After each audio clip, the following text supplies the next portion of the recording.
Hello and welcome to Adam Henderson's Scrabble YouTube channel. I'm gonna try to keep the beforehand comments to a minimum. I guess I will say this though. Um, I'm going to a multi-day tournament that's in my area. If there's one really close, I would consider Portland really close. It's harder to get in and out of Canada. So Portland Labor Day or any local tournament like this, I try to attend. So I'm going to be attending this one and see who signed up. Not a whole lot of people. I think this is a little bit less than it used to be in previous years. This is the WoW division. Just out of curiosity, I want to see what the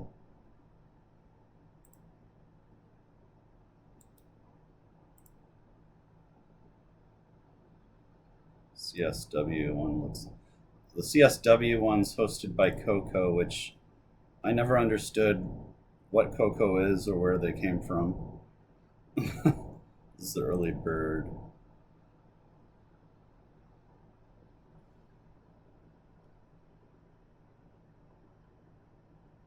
There's a CSW early bird, but there's no Colin. Oh, here we are. There is. I just got confused.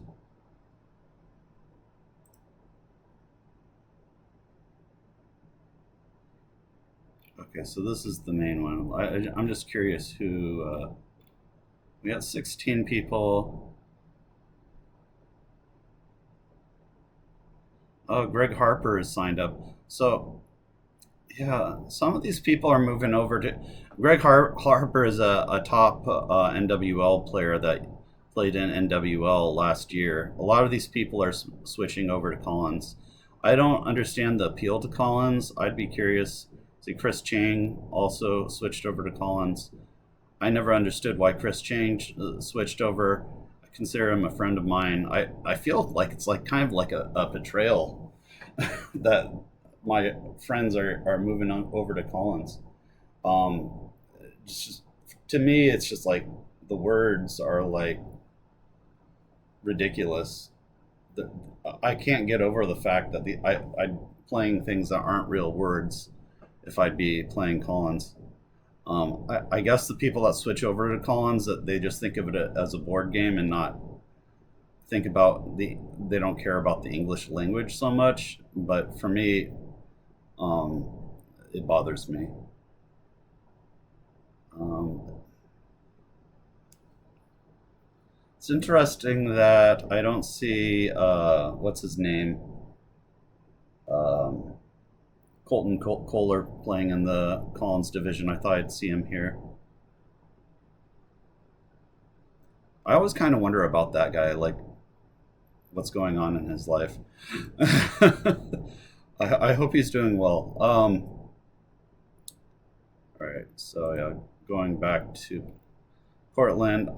For this tournament, I mean, I just came off of a bad um, nationals that I'd spent a lot of time preparing for, and it was a very like disappointing just because of how much money and how much preparation went into nationals that I was seeded fifth for and like barely won over half my games.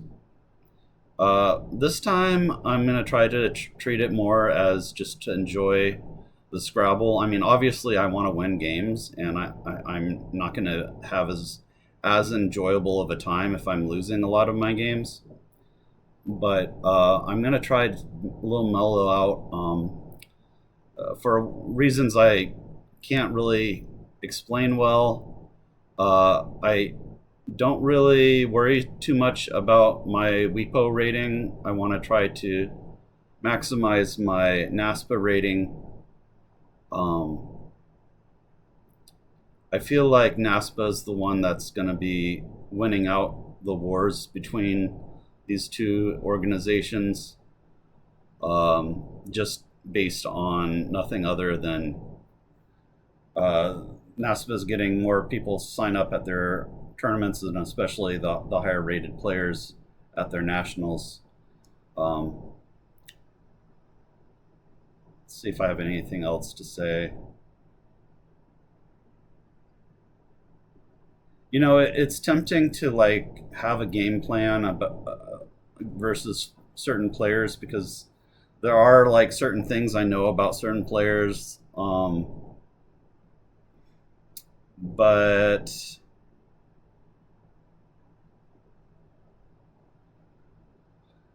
I mean, I have a really good record against Mike Baker. I actually have a surprisingly good record about versus Steven Alexander, so I'm a little bit less worried about those two. Hank Keys, I don't really know too much about. Um, Jeff Tung is about my same rating. He's obviously a very good player. I don't really know too much about Jeff Tung. Uh,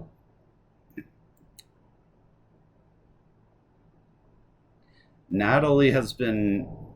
It seems like Natalie's been getting a lot stronger lately. She was super serious, and like she acted like just the way she walked around. It was like clear that she was like super serious about playing Scrabble at nationals. I feel like she's taking the game a lot more seriously than she was previously. Similar to kind of how I'm taking it more seriously than I was previously myself. So I feel like Natalie's one that I gotta watch out for. The other players that are rated below me, besides Jeff Tung and Natalie, I'm not so worried about. I don't want to say too much about these players. As far as like the top three, like Nigel's underrated, and Weepo, he should be rated over 2,000. He's 1883, so that's a little bit deceptive. Um, I know very little about Noah Walton. I don't know what's going on. I wish I knew more about Noah Walton, but I really don't. Um, Carl Johnson, I don't know too much about him personally. I know he has a lot of he has hobbies outside of Scrabble. I never understood like how Carl Johnson got so good, especially when he has so many other hobbies. Um, do I have any like strategies against these top players? I don't have any against Noah Walton because hardly ever get to play him. Uh, Carl Johnson, like I don't play him very often just because I'm not usually in his division. But um, I have beat him before. I think at least twice.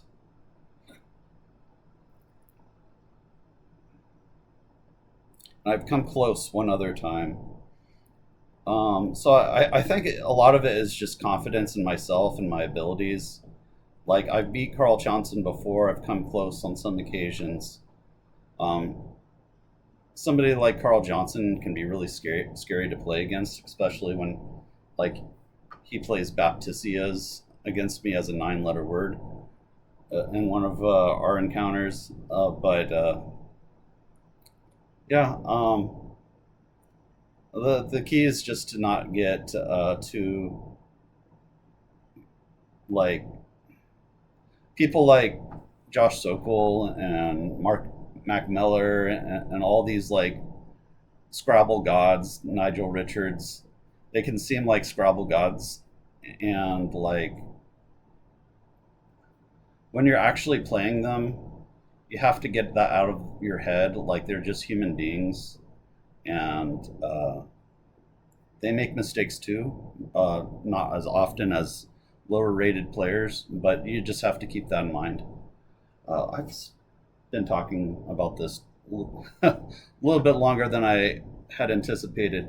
Let's go ahead and shift over to what happened in this game. I'm a little bit worried about what this is going to reveal. Maybe that's why I spent so much time talking. But yeah, let me take a little break here. I guess if I'm going to say anything about Steve, like he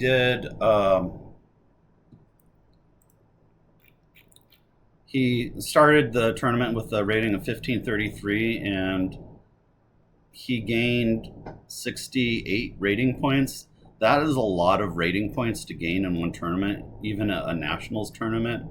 If you gain 68 rating points, you're doing pretty well.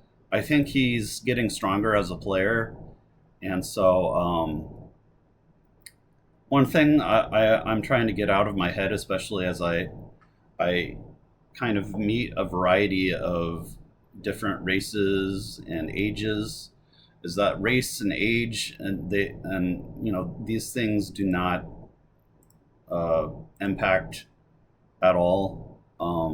I didn't really mean to bring up race, but age in particular.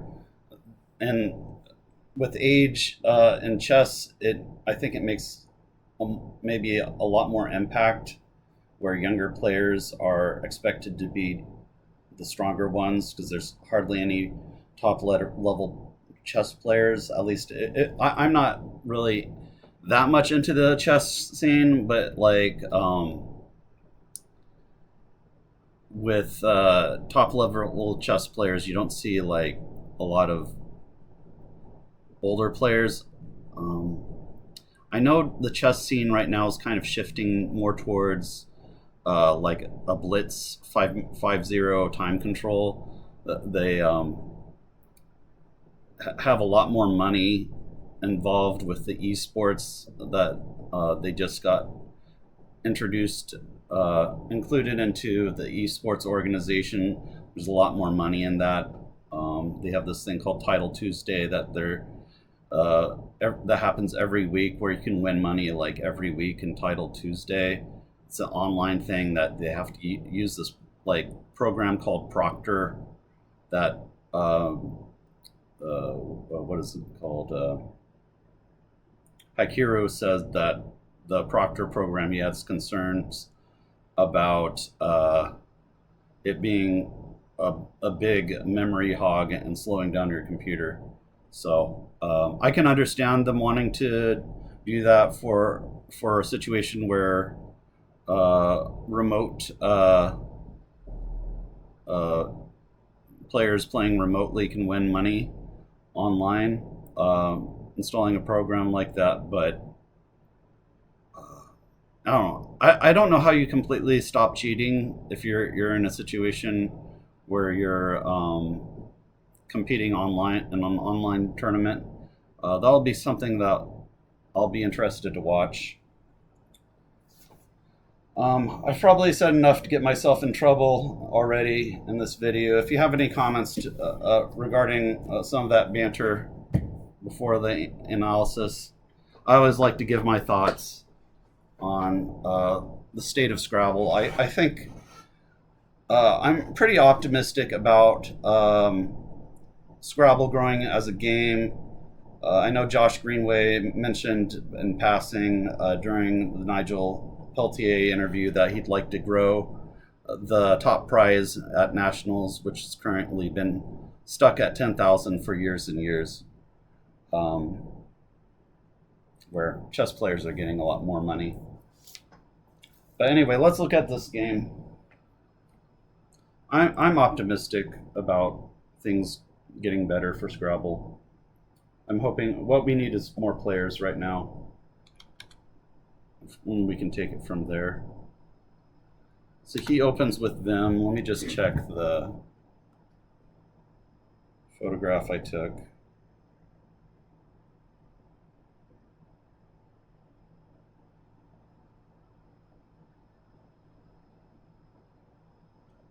I thought I saved this. Hold on. My phone like rotates the images and it's really annoying. I have to rotate it. Oh no, this isn't the right image. Okay, hold on. I have to find the image again.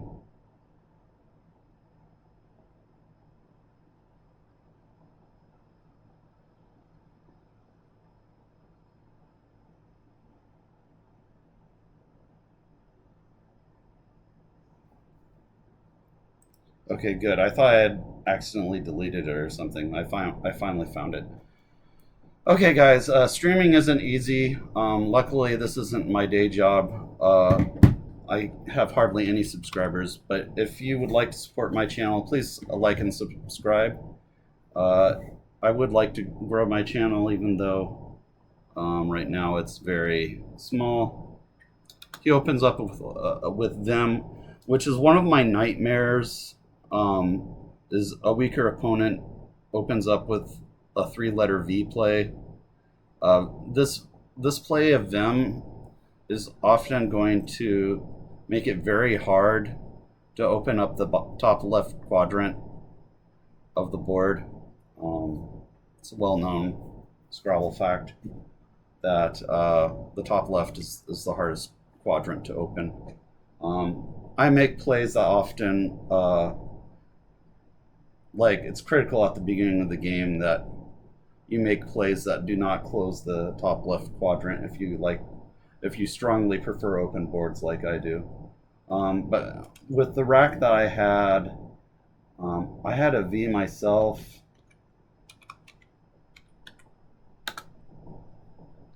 And so this was going to be very difficult for me to make a good play here. There's really not going to be any good plays given that I only have 2 vowels and I have a lot of clunky tiles. I could exchange here, but it just doesn't make sense because I have this play of Kef, which is what I ended up playing for 22. So it just made a lot more sense. The good thing about Kef is that the KI play allows for an S hook, possibly. So the board might not be completely closed depending on what Steve decides to do next. I believe this is probably the right play. Let's take a look.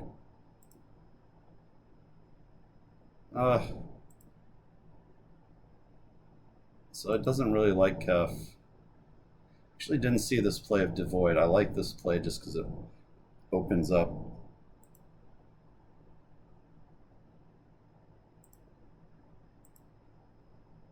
Yeah, I guess the problem with Kef is that DDOV is just such a terrible leave. Devoid, I like the play because it keeps FK, which is probably a surprisingly strong leave. Let me take a look.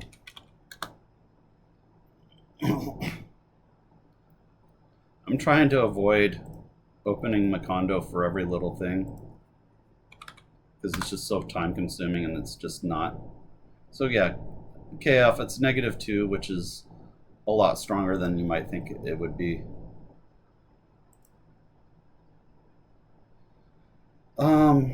I guess the concern with Dove is it leaves 3 consonants, and unless I draw well, drawing at least 2 vowels, if I only draw 1 vowel or if I draw 0 vowels, I'm going to be really screwed.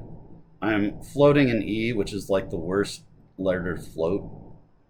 And then I'm also giving a nice spot from K8 to O8. I guess this is just enough that I want to actually break out Macondo, just to see if Dove is indeed the best play here. So let me take a look at that. All right, so I'm going to stop it. So it doesn't actually like Dove, actually. It drops down to the 6th position after a sim. My play of Kef, actually, is the 2nd best play. I actually don't know. It really likes Fed, and I really have no idea why. So hey, if you're a top Scrabble player and you know why Fed is a good play, it doesn't look like a good play to me. I think that leave is terrible. I think Fed only has an S back hook. I'm pretty much, yeah, the Fed doesn't have anything other than the S as a back hook. So you're creating 2 S dependencies. Most likely neither player is going to have an S, so the board's just going to get super closed. So to me, there's just like no particular reason why this is actually a good play. I actually do like Devoid a lot better than the play I made because FK is actually surprisingly strong of a leave. I believe Devoid takes the S.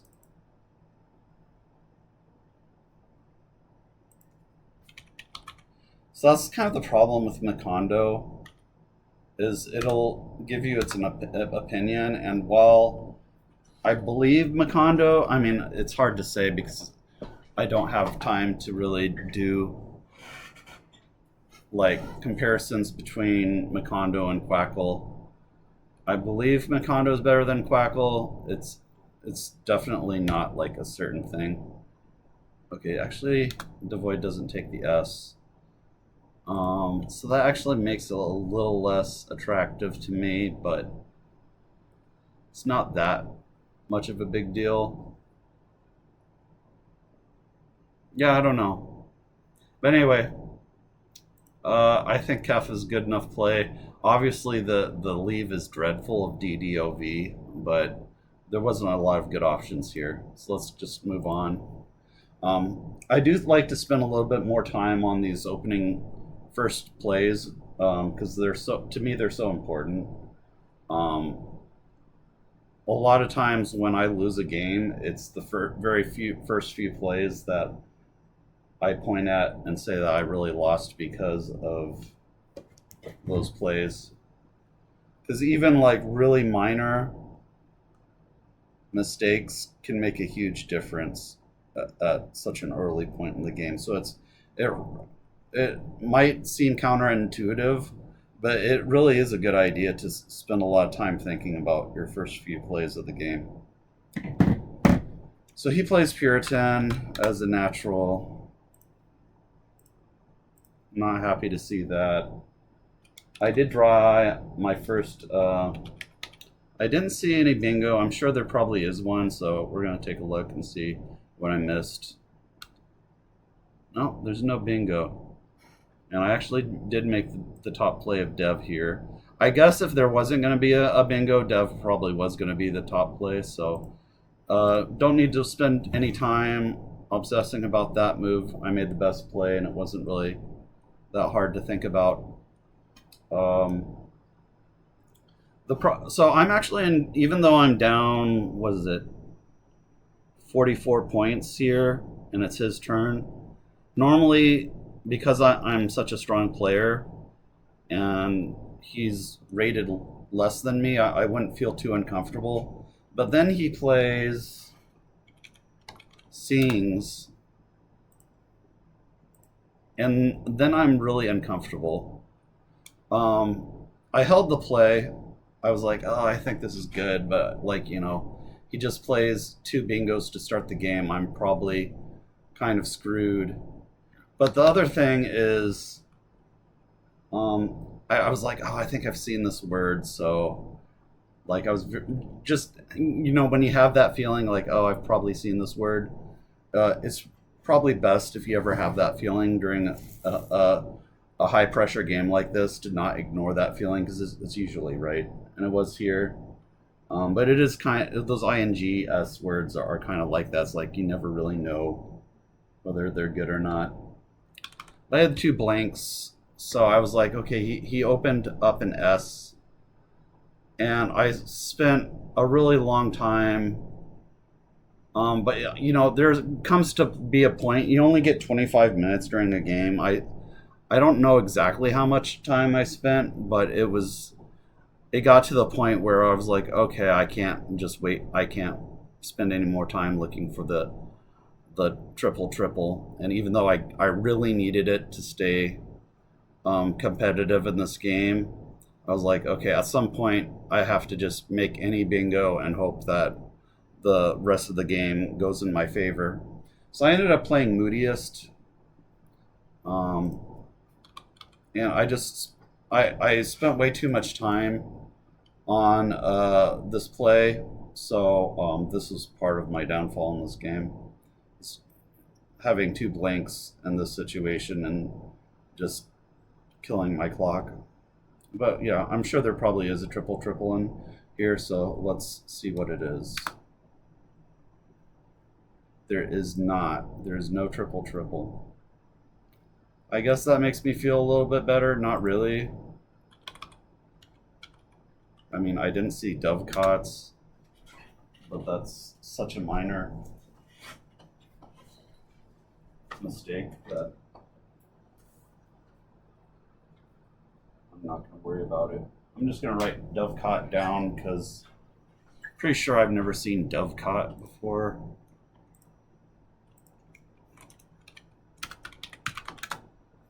I've seen dovecoat.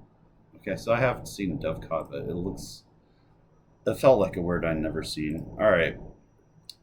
So yeah, I played Moodiest. I'm probably going to lose this game.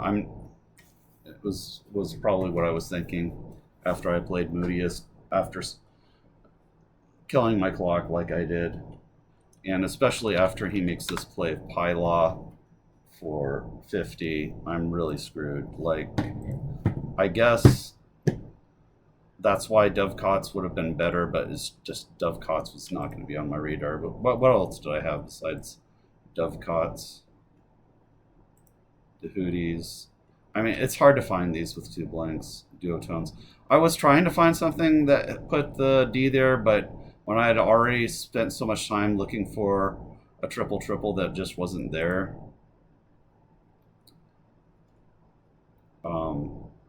Yeah, like I just didn't have enough time to find these other plays.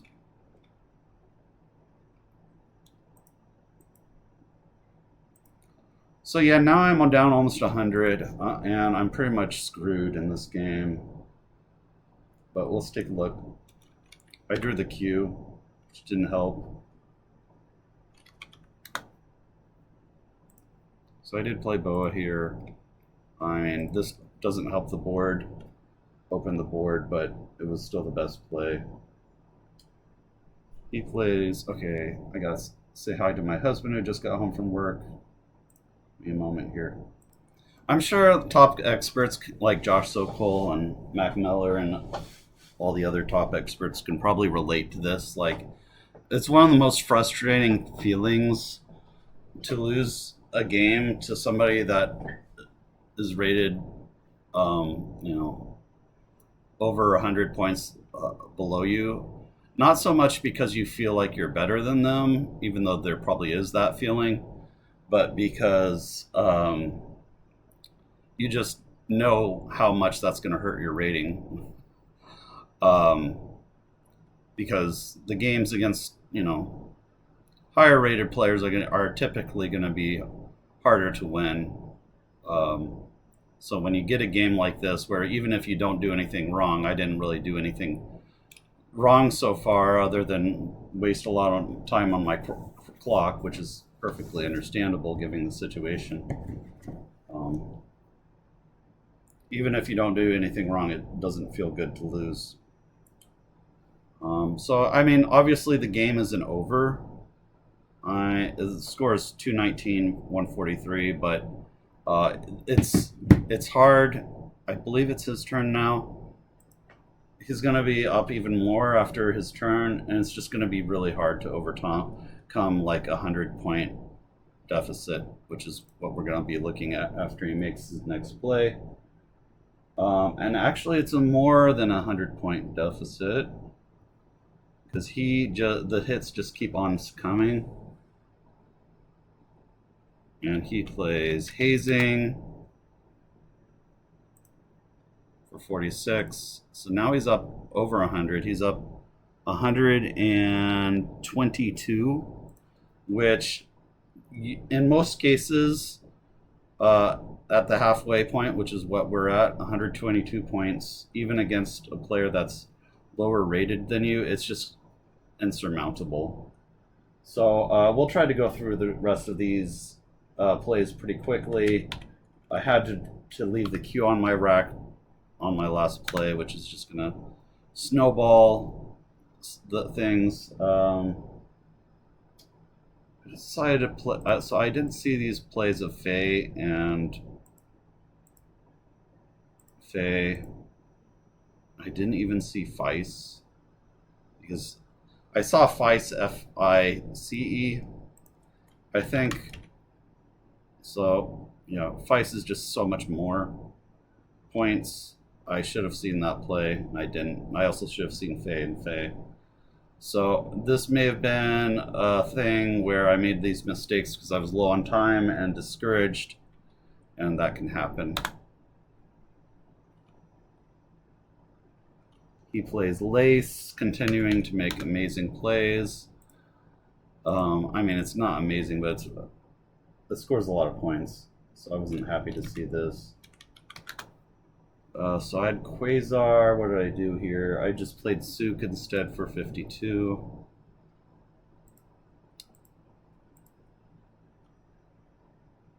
He plays Dante, which I challenge off. Don't really have a lot to say about that. That was just an obvious phony. It didn't take me too long to challenge that one off. I didn't challenge it immediately. I gave it maybe a few seconds of consideration before I challenged it.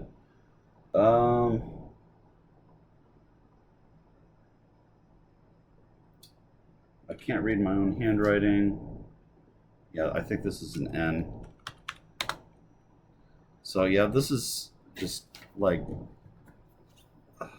I mean, even though I challenged off his play and I'm not down 100 points anymore, I mean, it should give me some hope for this game.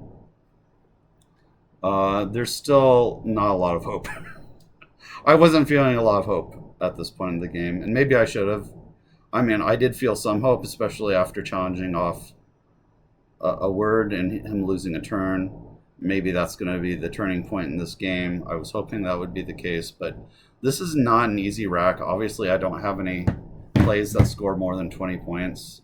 What did I do here? I don't think there's really... I played Year somewhere for 20. Yeah, it's probably not going to... Year is probably not going to be a bad play.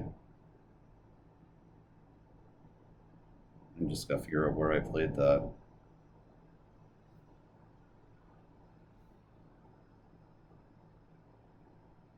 Oh, okay. Yeah, keeping A and A, I think that's fine. There's only one A left in the bag. A is a pretty good tile.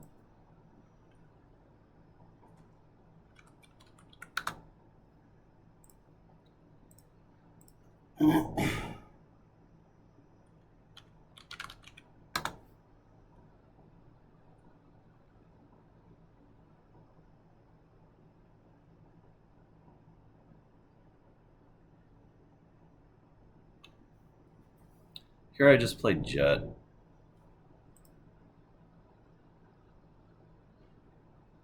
I wonder if this is a better play or if this is a better play. I guess Agi I like more because AE and R is going to be a lot better leave than probably what I did as I left. I mean, AA, IN, R isn't terrible, but the play of near is probably going to be a lot better. The question I have after Agi here, leaving the superior leave of this near is where the bingo is going to play. And like if I only have one bingo lane that I can reasonably hit, which it looks like I only have one bingo lane here,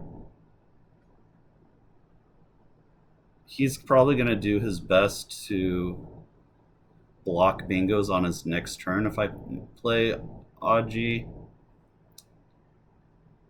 So I'd have to start with an E, which isn't always easy if he just leaves the lane open. So yeah, I'm not sure like if Agi is really best here or not. I don't want to reconstruct the whole game in Makonda just to figure this out, but if you have an opinion on that, I went with Jet. Let's just compare the leaves real quick. So negative 1.5 versus, again, near is really strong. So I just didn't realize that this is going to be, in comparison, such a weak leave to near. I didn't really near is going to be 8 points. That's actually higher than I expected it to be. I thought it'd be something like 5 points. All right. Let's see what he does. He plays Heed.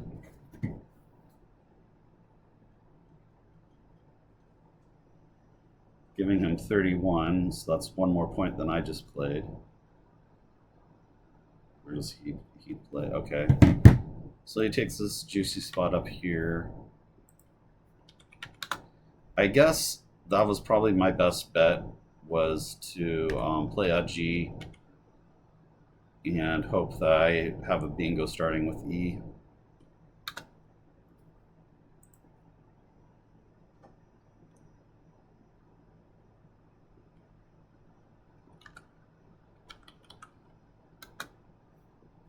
So obviously no bingo.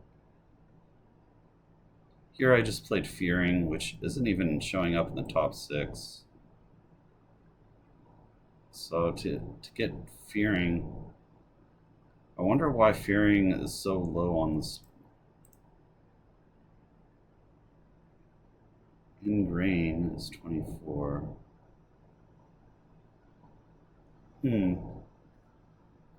I guess Ingrain is better because it opens up all of those lanes.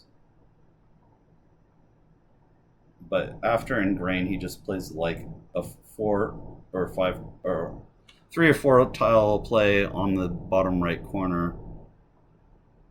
And then I only have like the R to work with as a bingo lane. There's 3 R's left, so that's kind of not a strong lane. I don't think I like Ingrain.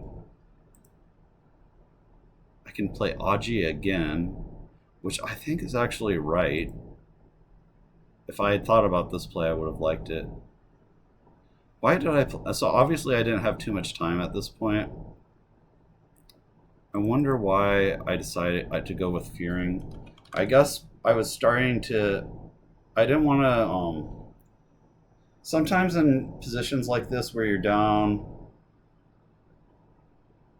a bingo, about 70 points, sometimes you can actually overcome it without playing a bingo. And I guess that was what I was going for here. Maybe hoping to draw the X and get a big X play, but the problem is there's no real... That's probably what I was thinking, was I was hoping to draw the X, but the problem is I didn't realize that a big X spot was probably not going to materialize on this board. I don't think Fearing takes the S.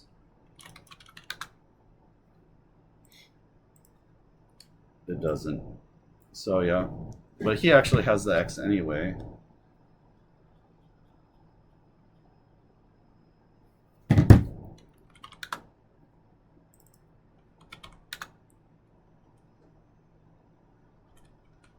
And here's kind of the problem with playing a lot of tiles like I did. Normally that's just my style, is to play a lot of tiles, but when you're playing a lot of tiles, you always have to consider what's left in the pool to draw. And if the letters that are left are somewhat clunky, like they were in this pool, there was 2 U's and a W out, I should have considered that and made a shorter play. So I have Bum here for 32. That's what I should have played, but I don't think I did. I played Album here. I don't know. That's probably not right. Bum's probably just the play. It scores the best. I just didn't consider it for whatever reason. I was probably really low on time. So he plays Room. I don't think I had any reasonable chance at this point unless I drew a Miracle Bingo, which I didn't. I drew this, which has no miracle. I just want to get the game over with at this point. I played Awe.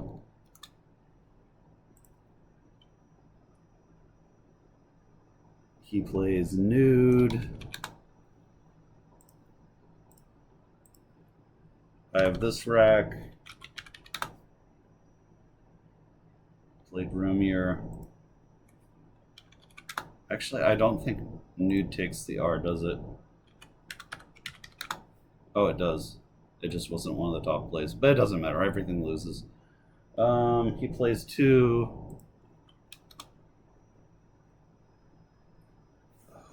Right, the rest of this game is... I'm going to finish it off just because I like to finish games, but the rest of this game doesn't matter. Let's see. I played TI.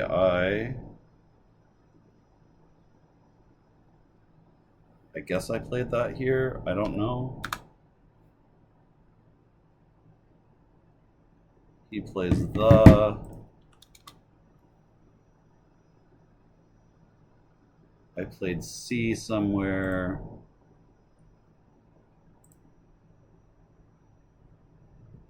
He plays till.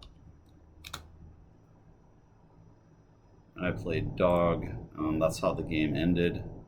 Like, you know, some of those games plays were inaccurate on both sides at the end there, but the really neither of us were probably going to finish high enough that the spread made any difference at all in this tournament. So, you know, you really have to be a really strong player, stronger than I am, for spread to actually factor into your decisions. All right, let's see here. And then that was it, pass. So the final score here was I lost 4-10. I guess he missed a point on his side somewhere, to 384. And yeah, that's the game, 42 minutes. Thanks for watching this long, and I'll see you in the next video. Take care.